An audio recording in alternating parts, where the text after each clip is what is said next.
Hey, welcome back, everybody, to the CSU Global Student Success Podcast. I'm your host, Alex Chace. And if you're listening to this, you are likely right in the thick of it right now. Whether you're in week 2 and feeling the rhythm of your courses, or it's week 6 and the pressure's kicking up because we're getting to the end, time moves a little differently here at CSU Global. So, for our working learners who are in an 8-week term, this isn't just a class. It can feel like a sprint. So our first episode, I introduced you guys to our student success team and how they can be tactical in helping you get a plan set for success. This episode, I am very fortunate to be joined by one of our lead success counselors, Jenny, and she's going to walk us through some great tips and tricks for juggling, a full-time job, family, and coursework. So I hope that you will get something out of this episode that will leave you with an action item to move into your next week's coursework, feeling more confident and comfortable than ever. All right. Hi, Alex. Happy to be here. My name is Jenny Ruger. I've been with CSU Global since November of 2016, and my role here is lead student success counselor. Can you give us a little bit more information about what that role is and, what your day-to-day is like with us? Yeah, absolutely. So my main role is really, advising students, supporting them, guiding them, working with them every day, creating a degree plan with them, a course schedule that works well for them, aligning that with their goals. And like I said, just really providing that support system to our students and being that main point of contact. And then also really helping lead other success counselors and helping guide them in their role and supporting them with their student situations and being a main point of contact for them as well. In those conversations, when you're talking with our students, what would you say is, one of the biggest takeaways that they need to have in order to be a successful student at CSU Global? Yeah, so I think one of the biggest takeaways is really thinking out what your plan of attack is when you're taking a class. This is a huge piece that you're taking on. And so it's really factoring that into your day to day. We know most of our students are working adults, have families, other things going on in their life. So really you thinking about how you plan to tackle your coursework is going to be key in that being successful. So that is definitely a conversation we have with students. Part of the conversation, like in terms of what are their concerns as they start. So it helps us better identify what support they might need and how we can help better guide them in sort of overcoming those hurdles. So another piece of advice I give students is when you access your course, one of the first things you should really be looking at is the syllabus. Take a look at the syllabus. I know everybody's a little different. I encourage printing the syllabus and having that piece, tangible piece of paper. But at the bottom of the syllabus, there's an assignment gradebook that kind of gives you a quick 8-week overview of what assignments you have in which weeks. This really helps you plan out your 8 weeks and understand which weeks you have a research paper. I know some people are really feel really strongly about crossing things off their list. This is one way that you can cross it off and it feels like a huge accomplishment. Like that's done. Now we're on to the next. So if that's, how you operate, highly, highly recommend that. Another thing I would recommend is always make sure that you're checking the announcements in the class. The instructor is posting there every week. There can be vital information, helpful tips in there. So definitely make sure you're watching the announcements every week. And ultimately, that's where the instructor will post their contact information for their office hours, phone number, email. So that's going to become extremely helpful too at times if you're struggling in the class to connect with them. But those would definitely be things that I highly recommend when you're accessing the class are those two things.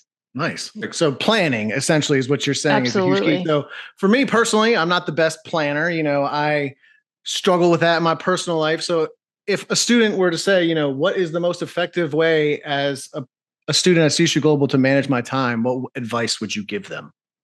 Yeah. So, we always tell students you need to set aside roughly 12 hours a week per class. So really, I think one of the first steps is identifying who you are as a person and understanding how you work most effectively, efficiently. There's definitely different ways to tackle your coursework. So what I always suggest, or what I find tends to be most successful for students, is really setting aside multiple, time each day throughout the week.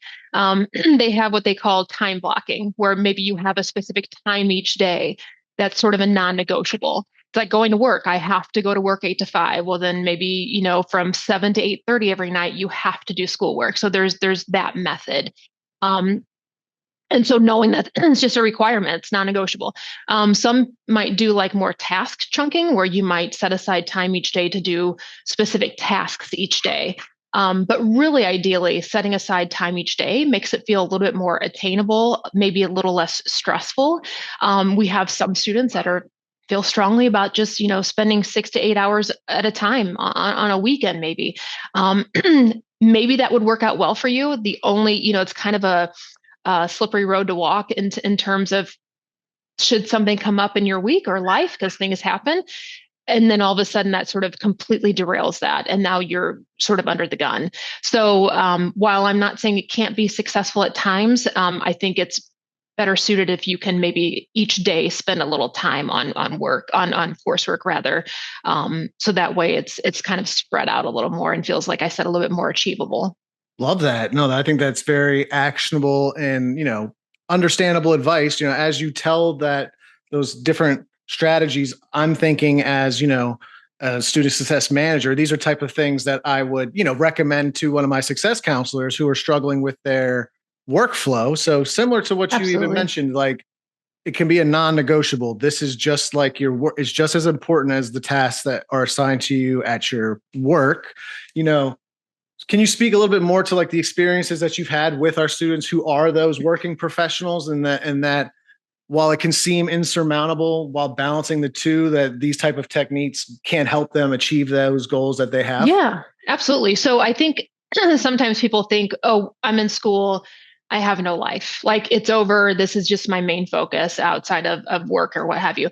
But so really, if you're not sort of putting all your eggs in one basket in the weekend, and then dreading the weekend and feeling like I have, again, I can't even enjoy my weekend. If you're spending time each day, and maybe if you look at maybe when your assignments are due, right? So we know that the initial discussion post is due Thursday. I know many students who focus on doing their reading on Monday, start doing research on Tuesday, Wednesday, and aiming to get their initial discussion post on Wednesday. So maybe aiming to get your work done a day ahead of time, if not maybe a little bit more. But at least spreading that out makes it feel like, okay, I'm going to spend some time on the weekend, but I don't have to devote my whole weekend to spending on writing my paper for that week. So really aiming to get your assignments done a little early makes it feel like, okay, if I kind of just work hard during the week and then have that buffer on the weekend, but still need to spend a little time, I can still spend time with my family, get all the things done. And so it's really understanding on being flexible and adapting. So having a plan when you start, but also knowing each class might be slightly different. One might be a little more demanding than the other, but just knowing like, okay, I just need to adapt a little bit, adjust a little bit, and tweak things so that you're not feeling constantly overwhelmed and feeling like you're sacrificing everything else in your life just to do your coursework.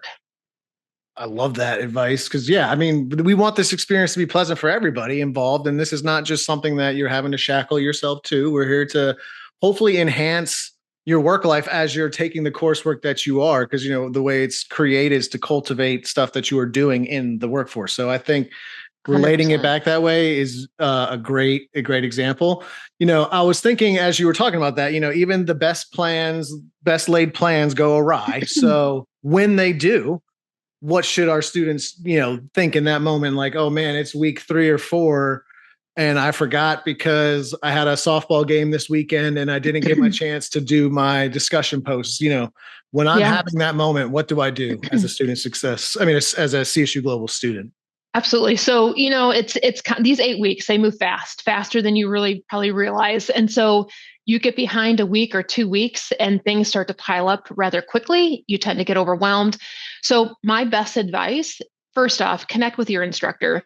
They want to see you be successful. They really appreciate that open line of communication. So you just reaching out, letting them know, hey, I understand I'm behind. I really want to work to catch up. There might be something there they can work with you on, and at least they know you're in it, you're still trying, and you want to catch up. And then really connecting with your success counselor. I can't tell you how many times students have reached out to me thinking it's over, I've failed, it's not going to work. And then after having a conversation of looking at the class with them, looking at their assignments, discussing the late policy, discussing maybe the incomplete policy, walking through what their struggles are and how to overcome that. So really, by the time we walk away from that conversation, they have a renewed sense of hope of like, oh my gosh, I had no idea this was even an option. I didn't know I could still submit this week 2 or whatever week we're in. And so they really, they understand the value in their success counselor. And so the longer it takes for you to reach out, the fewer options there are on the table. So as much as, I know students want to figure it out and think that it'll get better or what, it doesn't hurt to just reach out to your success counselor. And like I said, we're here. That's why we're here. We're here to look at it with you. Talking it out with somebody makes all the difference in the world at times. No, I completely agree with you. And, for our returning listeners who listen to our first episode, they'll know that my biggest takeaway for anybody is to meet with their student success counselor, because you are absolutely correct in that you are the ultimate resource. The way I used to tell my students when I was an advisor myself is, in an online world, it's hard to know when to reach out, because you're correct. Like, there's a part of you as a student who inherently wants to solve the issue and learn the material. But in a remote world, that's even harder because you don't have that, face-to-face interaction. So my suggestion always was, if you were sitting in a classroom and you wanted to raise your hand, this is the time when you should then actually be emailing your instructor. So instead of raising your hand, now you send an email. So I think that's great Absolutely advice. right. And then even if you don't want to ask your instructor because maybe you feel like, a lot of our students will say, I should understand this material, I don't want to reach out and sound silly. Let's debunk that myth, for one, because that's never the case. But two, come to us in student success. Come talk to us. We will direct you in the manner in which is best for you. And I promise you, we have a lot of options, because like Jenny mentioned, we got a variety of different, appeals and things of that nature and incompletes that can help us balance what we as an institution fully understand of you having a life outside of the classroom. So I hope that, the takeaways that Jenny was able to provide you guys help, but just know that ultimately you can always come back to just get in contact with us at our office. Absolutely. We're going to help you. It's no judgment zone. We're not, sure. Don't be ashamed. It's just reach out. We're here. We know things happen. No question too big or too small. We are happy Absolutely. to help. It's why we are here, quite literally. So, Jenny, I just certainly appreciate you taking time out of your busy schedule between all of your appointments with our students and all of your other duties as an incredible lead success counselor for our team. If any of our listeners are on your caseload, I'm sure they can already speak to those traits, because you are one of the best, and there's a reason why you are our first guest. So thank you. Thank you so much. Appreciate that.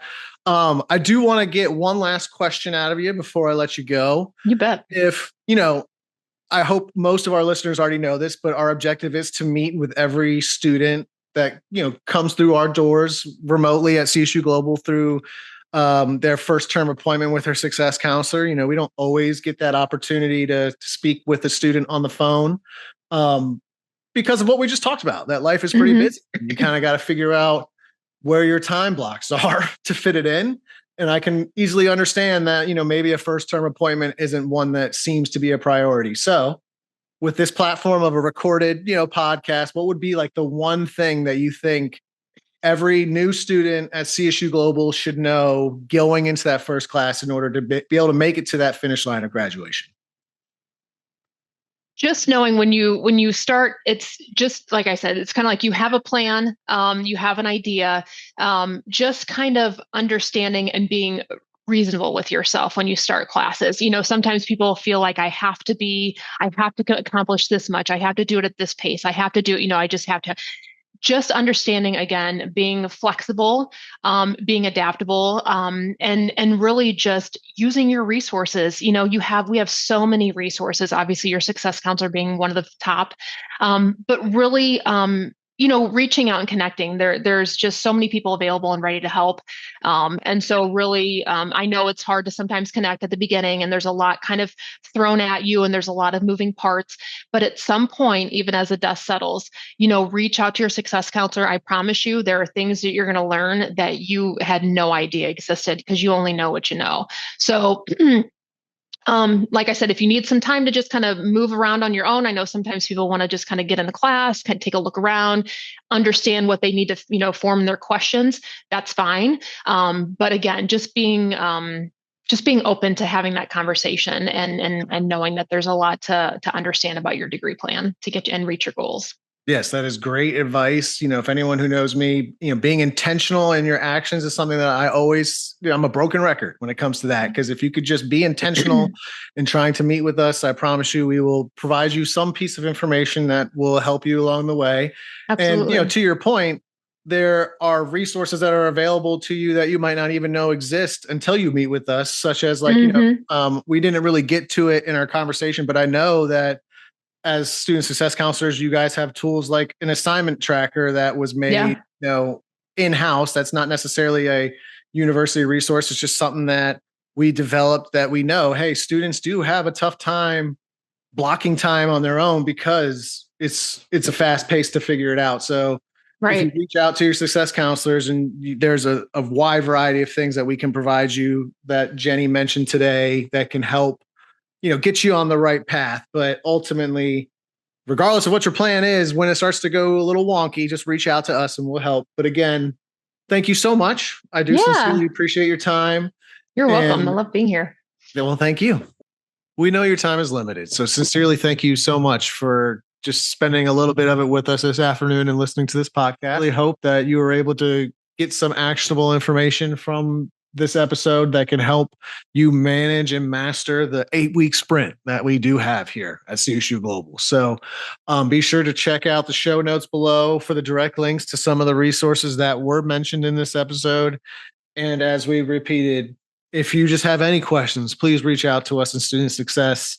Make an appointment with your student success counselor by visiting the student portal. Their information is there on the left-hand side, or just give us a call, whether that's through our general line or just ringing your success counselor to their direct line. They're always there to answer your questions and just give a chat. So if you have not done so already, please be sure to hit that like and subscribe button below so that way you are always alerted to our next coming episode. And thank you so much and have a wonderful day.